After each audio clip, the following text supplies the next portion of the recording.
Well, good evening, ladies and gentlemen. Welcome to D.G. Wills Books in La Jolla, California. Tonight we're honored to host the Honorable M.Margaret McKeown, who will be here to discuss her critically acclaimed book, Citizen Justice, The Environmental Legacy of William O. Douglas, public advocate and conservation champion. The Honorable M.Margaret McKeown has served almost 25 years as a judge on the U.S. Court of Appeals for the Ninth Circuit. She's a member of the American Academy of Arts and Sciences, an affiliated scholar at the Center for the American West at Stanford University, and jurist in residence at the University of San Diego School of Law. As a former White House fellow, she served as special assistant at the White House and as special assistant to the Secretary of the Interior. A Wyoming native, she serves on the board of the Teton Science Schools and was a member of the first American addition to Mount Shishapangma in Tibet, and survived an avalanche there, by the way. U.S. Supreme Court Justice William O. Douglas was a giant in the legal world. He was the longest-serving justice from 1939 to 1975. His most enduring legacy is perhaps his advocacy for the environment.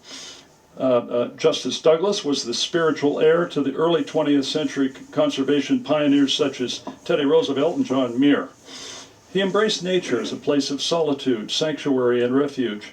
Caught in the giant expansion of America's urban and transportation infrastructure after World War II, he became a powerful leader in forging the ambitious goals of today's environmental movement. Justice Douglas made a lasting contribution to both the physical environment and environmental law, with trees still standing, dams unbuilt, and beaches protected as a result of his work. Ladies and gentlemen, the Honorable Judge M.Margaret McKeown. Thank you. So, I want to thank Dennis and also D.G. Wills Bookstore for having me here. This is a very, very special bookstore, as you can see from looking around. Out of the blue, he sent me an email. He said, would you like to come to my bookstore and give a talk? And I thought, well, of course I would.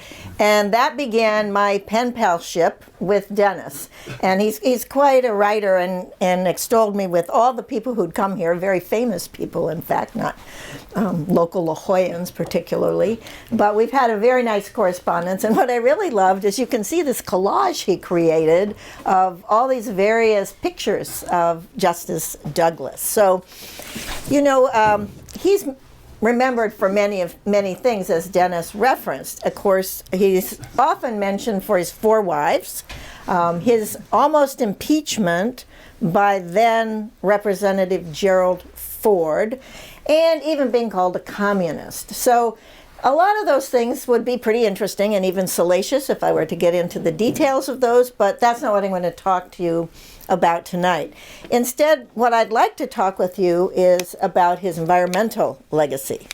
I consider Douglas to be both fascinating and flawed, and it's interesting because even today, he's the longest serving justice, 1939 to 1975, 36 years. So people always ask me, well, how did you get into writing this book? Because normally I write opinions and that takes up all my time. And here's what happened. I grew up in Wyoming and I go out quite a lot, and I was snowshoeing out in Wyoming and I came across this homestead that I didn't know. The snow was up to the roof. I was actually standing on the roof of a cabin and trying to figure out, well, could I sit down? Because out in Wyoming, you do not sit on people's property if you do not know the people. So I was standing on top of this roof with my lunch, and a guy comes out, and I said, where am I? And he said, you're at the Murie Ranch. And I said, I know, I get it. John Muir, I know John Muir. And he says, no, Murie, M-U-R-I-E. I said, I don't know the Muries. Well, it turned out that the Muries were an amazing couple. She's called the grandmother of conservation.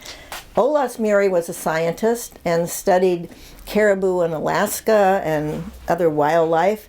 And he was the president of the Wilderness Society. So that was all news to me. And so they gave me a book and a movie with John Denver and all kinds of things about these people I'd never even heard of, thinking they were John Muir. And one thing led to another, and someone said, Well, we have a letter in our archives. You're a lawyer. It's from Justice Douglas to the Muries. And here's what he said. He basically said, why don't you give this homestead to the National Park Service so it could be a sanctuary for conservation? So I thought that was a little presumptuous. Turn over your house to the National Park Service. So I was kind of curious about that. And I looked through some of their archives. There's a wonderful cabin where Olaus, who's also a painter, did all of his cataloging of his specimens. So I looked through their archives and I thought, well, I'll go to Washington, D.C. next time I'm there. I went to Library of Congress and I started kind of casually going through the Douglas papers. And there's, miles of Douglas papers there.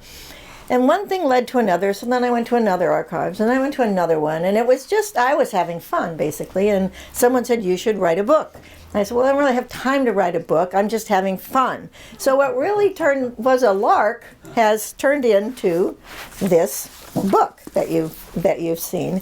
And it's been fascinating for me, because the journey has been as interesting for me in terms of the people I've talked to, virtually every living clerk of Justice Douglas, his former wife, Kathy Douglas, many other people, conservationists and others around the country.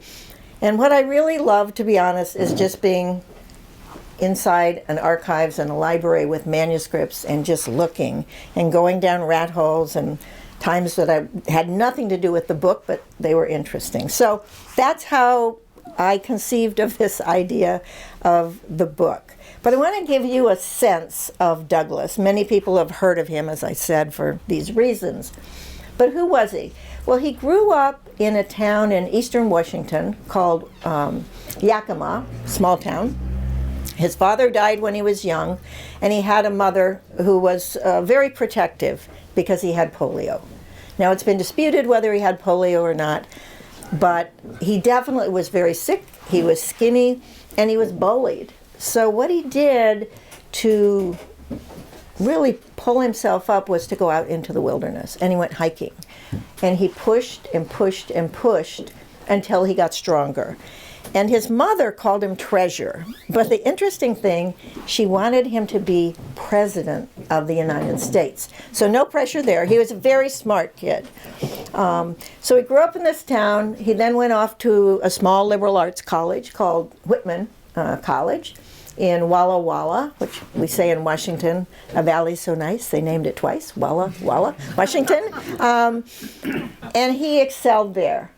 And from there, he went to Columbia Law School. And rumor has it, and we've documented, that he rode the rails. That literally, they didn't have any money. He grew up poor, but not dirt poor. But he also grew up working in the fields with migrant workers. He grew up picking things in the orchards. So he had a real sense of people, and he had a sense of what it is to not have something. And that really, I think, affected him his whole life, because he always saw himself as an underdog, and later, when he had an opportunity, he was out to protect the underdog. So he gets to Columbia Law School. He does very, very well there. And as the lawyers here know, the brass ring, if you're a lawyer in law school, is to get a clerkship at the U.S. Supreme Court. Well, he didn't get that.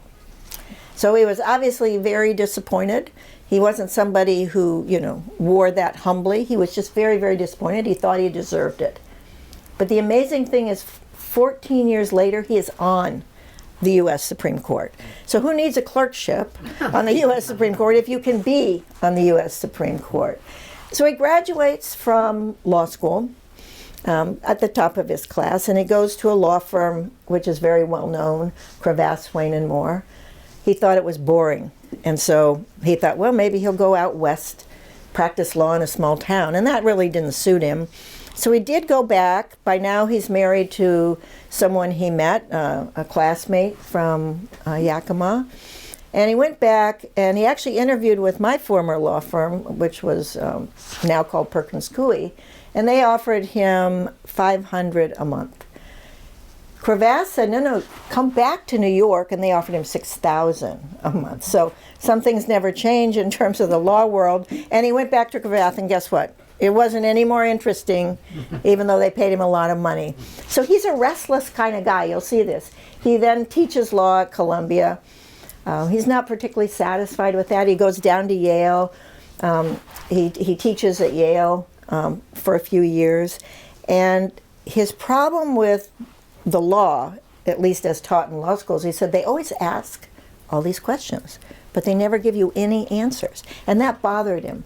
So what he was working on had to do with bankruptcy and business reorganization, because, of course, coming out of the Depression, there were a lot of economic issues. And he caught the attention of none other than Joe Kennedy. So he goes down to Washington. He works on a study at the SEC, and he doesn't do that very long because Kennedy engineers his appointment to be a commissioner at the SEC.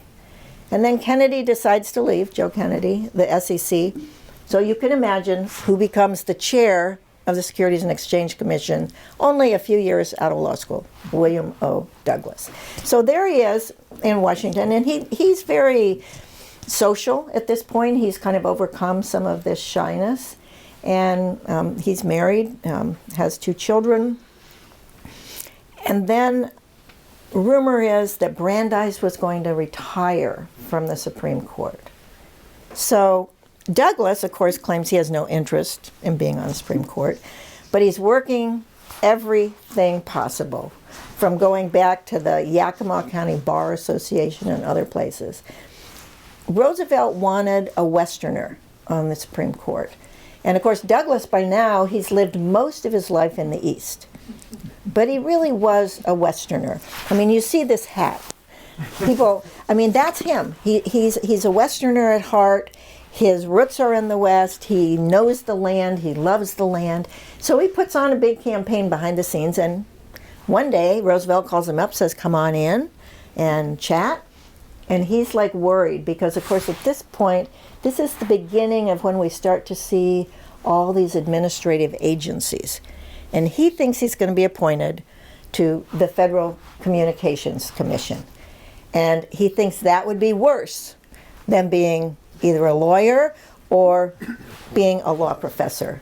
So no disrespect to my husband, Peter, who had a senior position at the FCC in the international realm.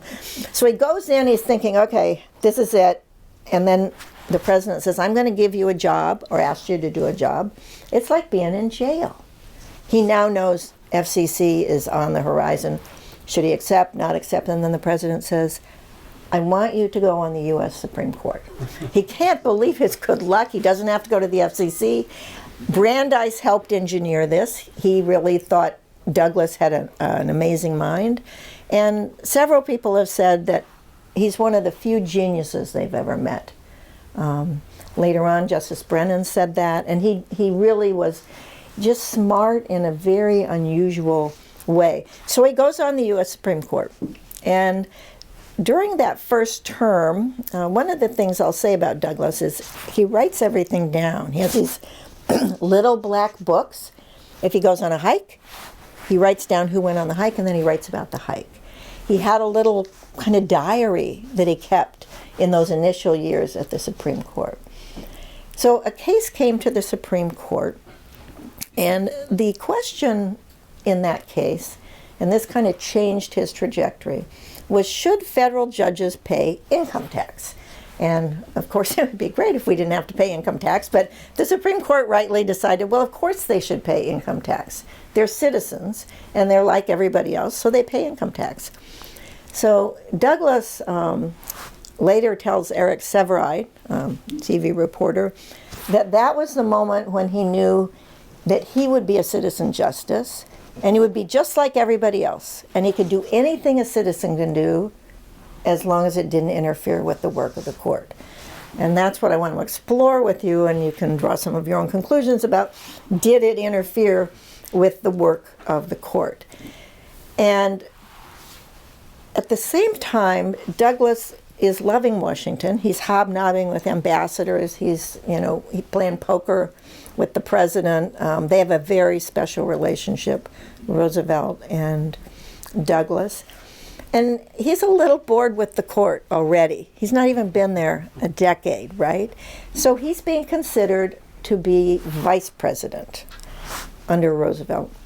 And according to what we can piece together, at the convention, the Democratic convention, there was a piece of paper. And it either said Douglas Truman, or it said Truman Douglas. We don't know. Now, Douglas claims he had no interest in politics, no interest in being vice president. So you tell me, why was it he had hooked up from his cabin in Oregon a telephone line to the post office so he could tune in case there was a call from the Democratic convention? Well, we know what happened. Truman was chosen as the vice president. So fast forward, sadly, Roosevelt dies. Through the war, Douglas very close. Every justice is down there advising the president on how to run the war, how to run different aspects of the war. So Truman becomes the president. And now Truman affirmatively says to Douglas he wants him to be the vice president. Douglas says no. Why be number two? To a number two. So that gives you a sense of his feeling about things. He did not particularly admire Truman. And this confluence of things where he turns down the vice presidency, he then has a huge accident out in Washington State. He had a cabin out there in the Cascade Mountains, and his horse kind of bucked him off and he fell down. 1,600 pounds, that horse, and he broke 23 ribs. So I didn't even know he had 23 ribs, but he did. He broke 23 ribs, and he had a fairly long convalescence. So while he's convalescing, he starts to write a book, and he writes a book that many people have read, of Men and Mountains. And it really is kind of, it's really a tribute to nature, to his notion that his sanctuary was nature, and how important wilderness was in his growing up. So as he's writing this book, and now his kind of political options are pretty well dashed, he kind of has an awakening. His marriage is on the rocks. He's again restless. Remember how many jobs we've brought him through up to now. So he's restless, and one day he reads in the Washington Post that the editors support putting a parkway down what's called the C&O, the Chesapeake and Ohio Canal, which is a beautiful place of solitude. It runs 189 miles from Washington, D.C., way up to Cumberland, Maryland. And this is where I think he really kicks in as a conservationist and environmentalist. So I think of him and this as dissenting on the road. So here's a Supreme Court justice. He then writes back to the Post. Well, he writes a letter to the editor, signed William O. Douglas, Supreme Court justice, and he says this is a ridiculous plan. Why should you put a highway in this place of solitude and ruin it? You don't need to put a highway there. And if you do that, you're going to destroy a really important piece of America and America's nature. So he challenges the Post editors to a hike on the C&O Canal. And the day of the hike kind of dawns, and it's interesting because one of the fun things at the Library of Congress is you can go through everything. You go through his diaries, you go through his calendars, you can go through his opinions on these long yellow pages where he's written them out by hand. On that day, here's what his calendar said. It just said hike, which turned out to be a monumental hike. So he goes on the hike, the Post editors come. He goes 189 miles. They do not go 189 miles. They're not quite up to it. But at the end of the hike, there's only 9 people remaining. And one of those people is Olaus Murie, back to the cabin in Wyoming, the Murie Ranch, the Murie cabin. And they become very good friends. Olaus, president of Wilderness Society, very well versed in nature and conservation. And as it turns out, Douglas does what he does best. He organizes. They end up in Washington, D.C. Of course, there's a lot of publicity. So instead of going from Washington up, they come from Maryland down. Big party, including the Secretary of Interior is there to greet them.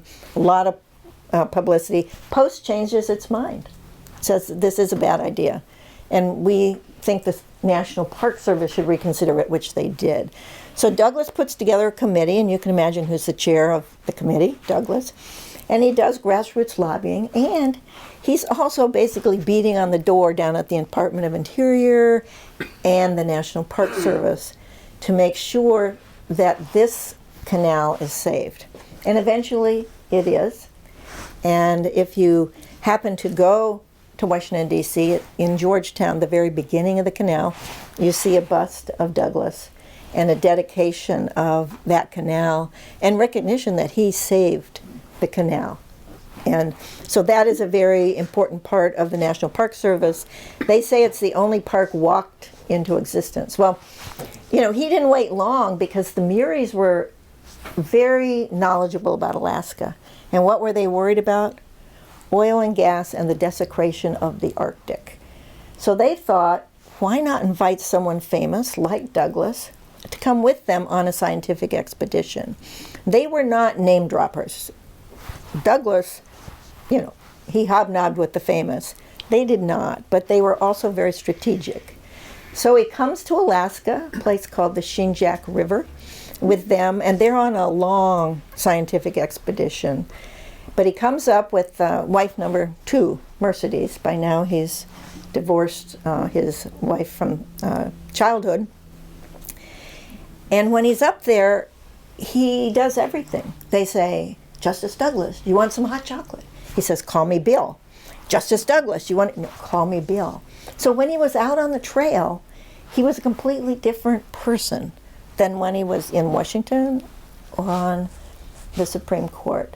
So when they get done with the hike, or I shouldn't call it hike, expedition, I mean, they're collecting all kinds of specimens. There's a very famous guy named George Schaller. You've all seen his books on Tibet and China and Africa. He was a young scientist who was with them. They also had a female ornithologist, very unusual back then.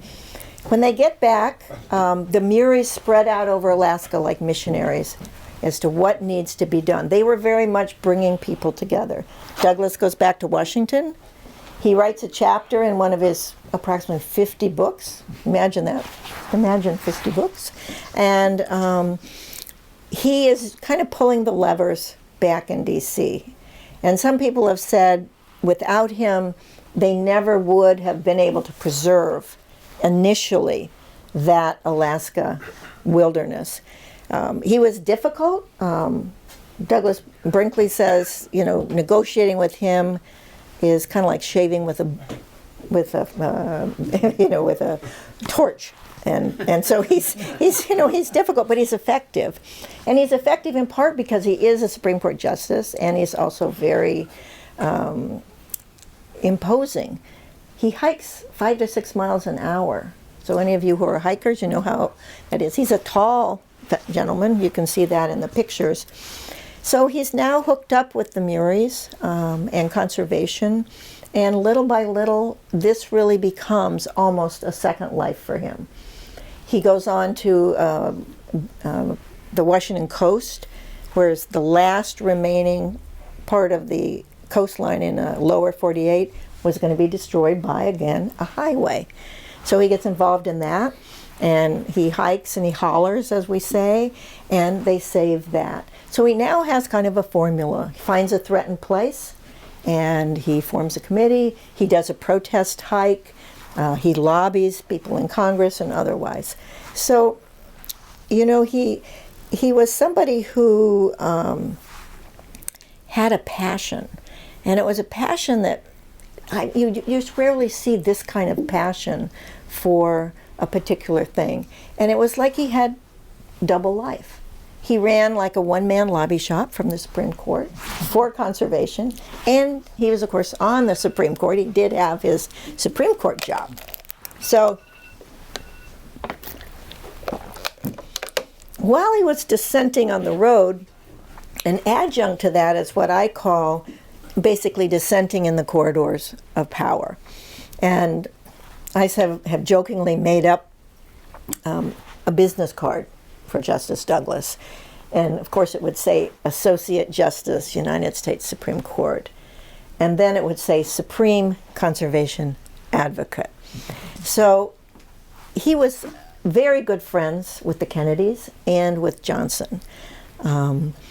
Jack Kennedy, in fact, asked him to take Bobby to Russia with him.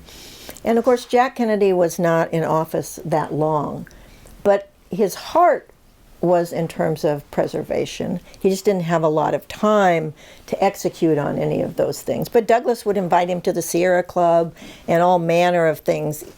Right when he got elected, he said, come on. And at one point, Douglas says to Kennedy, you know, the trouble with you, Jack, is you never slept in the sleeping bag.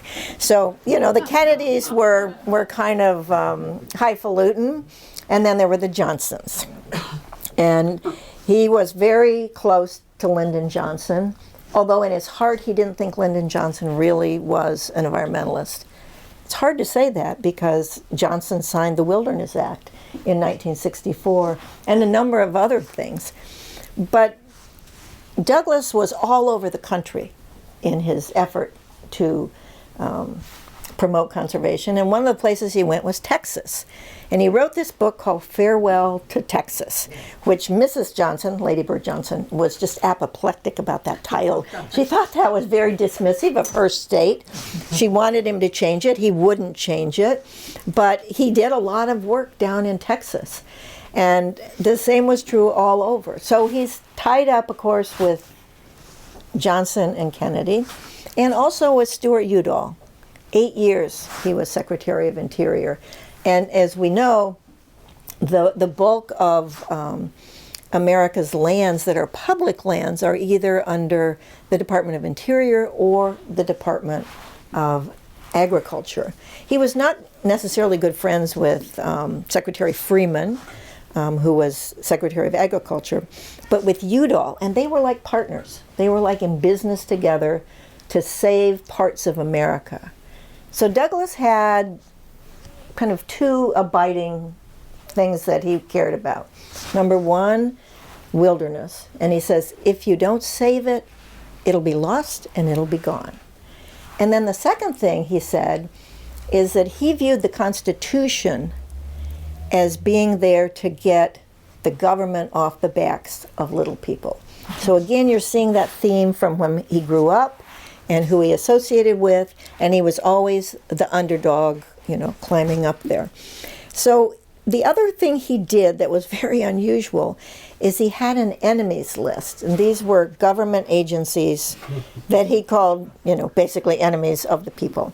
And one of these was highlighted in Playboy magazine. So you could say, Playboy magazine, that's a little unusual for a justice to write in Playboy magazine. Well, it was, even back then. And he said, well, I write for Playboy because that's what young men read, and I want to reach everyone. Now, he was an equal opportunity writer because he wrote for Ladies' Home Journal, you know, Red Book, and all of these others, and National Geographic. Back then, they actually paid you to write magazine articles, believe it or not. And by now, he's kind of stacking up some alimony, so he needs a little supplement to his judicial income. And he literally writes hundreds of articles all over the map. Sometimes they'll be for the Sierra Club, sometimes they'll be for the Wilderness Society, sometimes they'll be for these others. His number one enemy, Army Corps of Engineers. And he says, you know, that is the agency that builds dams. He was very opposed to dams, and this is where he really was in conflict with Roosevelt, because Roosevelt is coming out of the Depression, the Dust Bowl, trying to find some way to get the economy back on track, trying to find ways to generate electricity through these dams, and also trying to find ways to save, he thought, Roosevelt thought, you know, various of the lands surrounding the dams. Douglas felt that the fish were disadvantaged and the environment was being desecrated by the dams. So that's where they parted company, and that's why he called the Army Corps of Engineers as, public enemy number one. So that was a little bit unusual, I would say. And the main thing about this kind of dissenting in the corridors of power is at this point the agencies are starting to get a lot of power. And when he was a little kid, he wanted to be a forester. Gifford Pinchot was America's first forester. That was his hero. By now, he says, no, the Forest Service motto is cut, cut, cut, and I am not for the Forest Service. So I'll just read you a couple little excerpts while we're here tonight. With respect to Congress, he was down there with the Washington senators. We had Magnuson and Jackson, called the Twin Towers of Power, and they brought home the bacon for Washington State. And he knew that they were very powerful, but he also was down there lobbying other members of Congress. So I read you this excerpt. The intricate dance between Congress and the agencies administering federal environmental policies meant Capitol Hill was prime territory for Douglas to exert his influence. That the Capitol was just a few blocks from the Supreme Court allowed Douglas to develop important relationships with members of Congress, especially from the West. The adage that all politics are local held true in the conservation world. Douglas knew that while agency policy is made in Washington at the headquarters, implementation takes place on the ground. And he also understood that although members of Congress may cite national or public interest, their allegiances rested with their local constituents. And one of his most, I think, endearing things is he would say, like he did to the Post, come with me. He'd say to the Secretary of Interior, he'd say to the Secretary of Agriculture, come with me, I want to show you what I'm talking about. It was very effective in that way. Well, of course, he's now dissenting on the road, he's dissenting in the corridors of power, but he's also a big dissenter on the Supreme Court. And remember, by now we've almost forgotten, he has this other job. He said that job only took 3 to 4 days a week. And it's because he's really brilliant, and he's he's a very fast writer. But you can imagine what his colleagues thought. I mean, that is a little bit dismissive, and they were not happy to hear that. And often at the end of the term, everything comes out by June 30th. He would have written his opinion, and he would have written his dissents. He would be on the plane to Washington to his cabin out there. And they weren't even done with the term yet. So he had some friction with people, although he was very aligned with Black on the First Amendment. And people often forget that he wrote the opinion in Griswold v. Connecticut, which has been in the news as the right to privacy. And that was a 7-2 opinion with Douglas writing for the majority. Now, he wrote almost 500 dissents, and even when you think now, like, who was a big dissenter? Well, we think of maybe Justice Scalia. He kind of paled in comparison to Douglas in terms of how many dissents he wrote. So I only want to talk to you about one case in particular that is one that is so identified with Douglas, and it's called Sierra Club v. Morton. It takes place out in the Sierra Nevadas, in a place called Mineral King Valley. Anybody been out there by chance? Beautiful area. Walt Disney wanted to build a ski resort. So the Sierra Club was quite upset with this, and they decided to sue. And instead of suing in the normal sense, although the case is called Sierra Club v. Morton, they thought, why not sue in the name of nature? Because that's who's getting, their ox gored is the valley. So they tried that, and not completely successful. They were successful in the trial court. They were not successful in the Ninth Circuit. They went to the Supreme Court. And there, ultimately, the majority said, well, you have to have a person. You can't just sue in the nature of a valley or a mountain or a river. You have to have a person. So that's their clue. Go back to the trial court. Well, Douglas penned what I think is really one of his most famous dissents. And in it, he basically was channeling various of the nature writers, and Sand County Almanac and others. So here's what he writes. He writes that basically, if a corporation could have standing or the right to sue, and that's an inanimate object, why not something in nature? Or a ship. A ship can sue, and that's an inanimate object. And he basically said that what we really have are rivers and valleys and mountains that are needing protection, and that they should be able to sue. And that's become known as the rights of nature. Now, it didn't really take hold at that moment, and there was a law professor at USC who had also written a law review article on that, and I explain in here how the law review article was bootlegged to Douglas during the middle of the deliberations. But the scuttlebutt around the court was, well, should he sit on the case? He had been a member of the board of directors of Sierra Club. He had resigned. But he also had been a life member. And kind of, not so coincidentally, after the case came to the Supreme Court, he writes to the Sierra Club and said, I think I should resign from being a life member because some case could come. I don't know of any case, but some case might come. And it did. It was this case. And really, he wrote so eloquently about nature. And he did it in the way that only Douglas would. They had the argument. He then sits down, he writes it in 2 hours. And then he says to the law clerk, find me some footnotes. So they kind of wrote the thing backwards in some ways. But it is something that has taken root. New Zealand, for example, the Maori have reached agreements with the government there to protect a mountain and a river.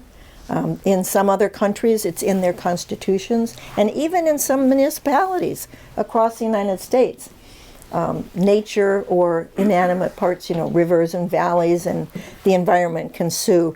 So that was a good example of Douglas was looking ahead.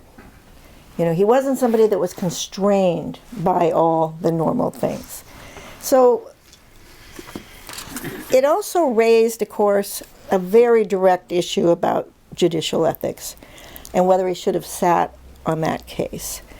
Now, his wife Kathy told me that as time went on, he did become more and more concerned about his environmental activities and the court.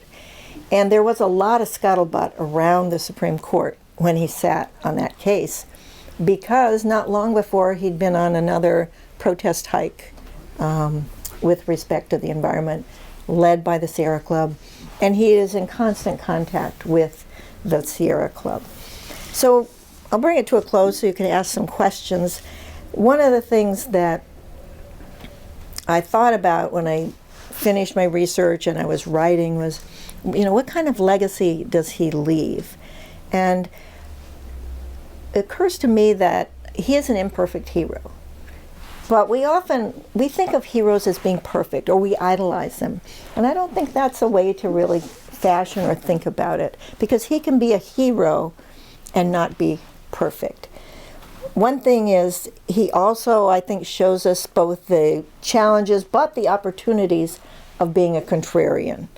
He often said, with respect to his dissents, the only soul I have to save is my own. So he was not someone who was going to corral the court, typically, although they did come to him, in a number of opinions. So he had these ethical challenges kind of between his heart and the law. And he was always in this conflict situation. And that was true often in his life. He had, I think, a lot of conflict going on. He recognized ethical challenges. He did not like various proposals to be imposed on the justices in terms of their reporting or in terms of various ethical constraints. So he fought those, and when he would file these pieces of paper on disclosure, he'd kind of like have a footnote, like under protest. So that's how I think of Douglas, as under protest. He also had an amazing way with people. Some of you may remember a book from a long time ago, The Greening of America, Charles Reich. Well, that's who took this photo. And I had the chance to interview him not long before he died. And he gave me a whole stack of Douglas photos he'd taken, and he wanted my photos, so we traded photos. And it was a lovely interview.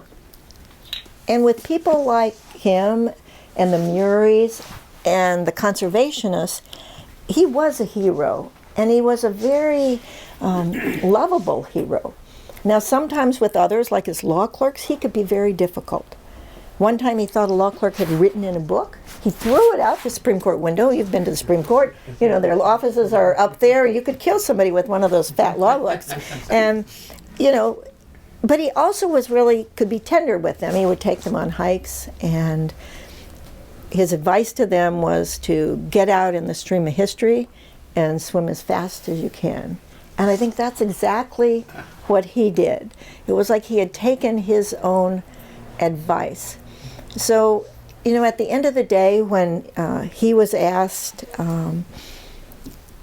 what he wanted his legacy to be, he said he wanted to leave the world a better place than when he had come.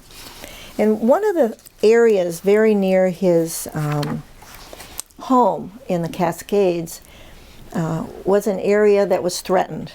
And for years he had worked with his neighbors, two women that they called the Blister Sisters, because they were equally difficult to negotiate with. He had worked with them to try to make this a wilderness. And sure enough, after he passed, Washington's two Republican senators at the time pushed forward the William O. Douglas Wilderness, which you can now go walk in. Here's what Senator Ted Kennedy said. He summed up Douglas's remarkable career in the congressional record. If we are to single out one person most responsible for awakening this nation to the hazards of inaction while our natural resources dwindled and decayed, it is to Justice Douglas that we owe our deepest gratitude. So I think his environmental legacy cannot be overstated. Whether it was in Maine or Washington, D.C. with the C&O Canal, Arkansas, Kentucky, Texas, Wyoming, California, Oregon, Washington, or Alaska, he had a very distinct imprint on the world that we see today, the landscape that we see today. And were he to look back on his remarkable journey, he would despair at the environmental challenges facing the planet today. But he would delight that his relentless faith and intervention did leave the earth more beautiful than it was when he came. So many rivers are running, choices of pieces of wilderness are preserved, and the trees are still standing. So thank you for letting me share the journey. And I guess I'll take some questions. I have a question, but I would like to defer to Steve Chappell, a noted environmentalist who co-authored a book with David Brower, who was president of the Sierra Club. Steve? It's a terrific book, and it's sort of interesting. Douglas Brinkley, you know, gives you a blurb on the back, and he's got a book on that era. Yeah. So I guess maybe here's a question. What is it that this era is coming back with, like terrific books like yours? Brinkley, of course, is a pretty national presidential Correct. historian, as well as, you know, is on TV a lot. Mm-hmm. So, I mean, obviously we're faced with, you know, global warming and attacks on the environment, but these people were more like seeding the wilderness, the seashores, most of it often forgotten, right? So what's bringing it back? You know, I think what's bringing it back is that we were in an era during Roosevelt, and I think Douglas Brinkley writes beautifully about the various predecessors in conservation, and then of course Roosevelt, who we always think of Teddy Roosevelt as the person for conservation, and FDR did an enormous amount for conservation. So why is it coming back? Well, I think because the issues are much the same. Douglas was a canary in a coal mine. He warned about pollution. He warned about pesticides. He warned about not having transparency in the government when you're making these decisions. And he warned, of course, about the dams. the dams, many of them are now coming down. So I think it was a prescience on the part of some of these people to really see where things would end up, the Muries included. They realized that if you didn't save some of these things, that once it's lost, it's gone. And so now I think those issues are just resurfacing. And they have a whole pedigree in history, in American history. One of the reasons that there were a lot of incursions into the forests and wilderness was because of the automobile. And, you know, the automobile was an amazing thing. We were building freeways left and right, but they were also building freeways through areas where a lot of minorities lived, through cities, and that was something Douglas kind of balked against in his opinions on the court. So I think that the real reason is that the issues never left us, but they're now back on the table, probably because we're in such a dire situation in many respects. But what they saw back then was dire as well, the issues of pesticides. Rachel Carson, for example, knew Douglas, and she wrote about one of his opinions in her book, Silent Spring. So all these things are coming back, and I would just say that Douglas was ahead of his time in so many ways. And there was a reason that he became the band leader for conservation. I will defer a second time to another distinguished environmentalist, also from Scripps Institution of Oceanography. This is Kim McCoy, author of Waves and Beaches. Since we know that many of the environmental problems facing the U.S. today are not solely U.S. problems, but are transnational, international in scope, how would you view Douglas's legacy or influence upon the international movement? And right now we have COP27 going on. Is there much awareness of his actions on an international level? Only in a different sense. He was an amazing traveler. So we're talking 40s, 50s, 60s. He goes to Tibet. He goes to Russia. He goes to Persia, Iran. And in some places he's mountain climbing, in other places he's hiking. He's collecting specimens. It's huge numbers of specimens. So he's talking about conservation and the environment, but there's very little in terms of international exchange at that time on those issues. In one particular point, he comes back to the United States. He's been in China, as was called Red China, and he suggested that the United States should have relations with China. Well, that blew up quite a few lights at the State Department, and the Secretary of State, says, along with the President, "You are not the Secretary of State, and you never will be, and you should not be making pronouncements about diplomatic relations." So he never really stayed in one lane, like a judicial lane, for example.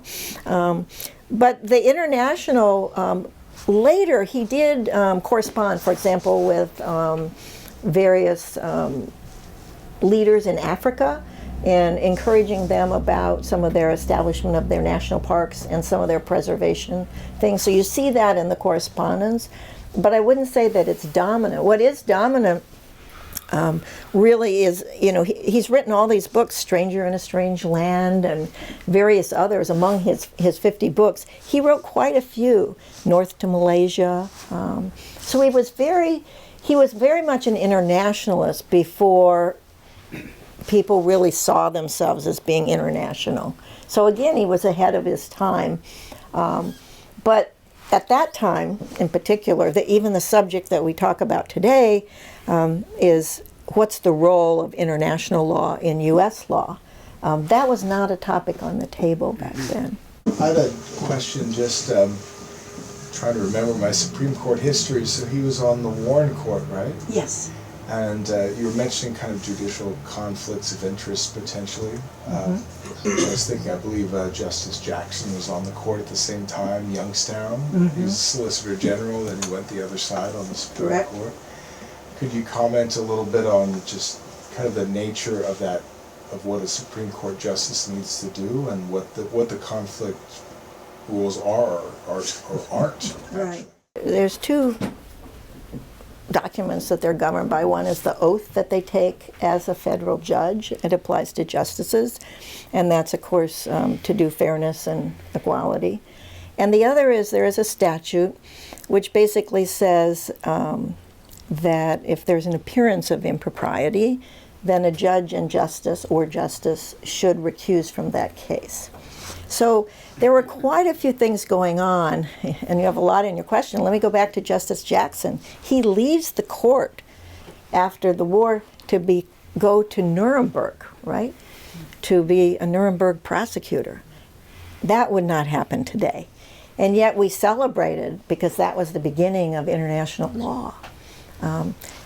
Douglas was not happy with this. He said that made more work for them because now you have only 8 justices. You have the possibility of a 4-4 decision.